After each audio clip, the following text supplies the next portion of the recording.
اور ہم ہی نے تم کو ابتدا میں مٹی سے پیدا کیا، پھر تمہاری شکل و صورت بنائی، پھر فرشتوں کو حکم دیا کہ آدم کے آگے سجدہ کرو، تو سب نے سجدہ کیا لیکن ابلیس کہ وہ سجدہ کرنے والوں میں شامل نہ ہوا۔ اللہ نے فرمایا جب میں نے تجھ کو بھی حکم دیا تھا تو کس چیز نے تجھے سجدہ کرنے سے باز رکھا؟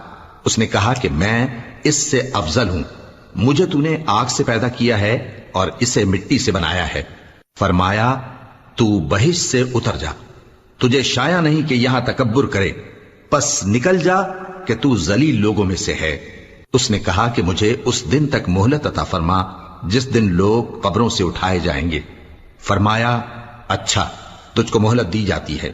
بولا کہ مجھے تو نے گمراہ کیا ہی ہے، میں بھی تیرے سیدھے رستے پر ان کو گمراہ کرنے کے لیے بیٹھوں گا، پھر ان کے آگے سے اور پیچھے سے اور دائیں سے اور بائیں سے غرض ہر طرف سے آؤں گا اور تو ان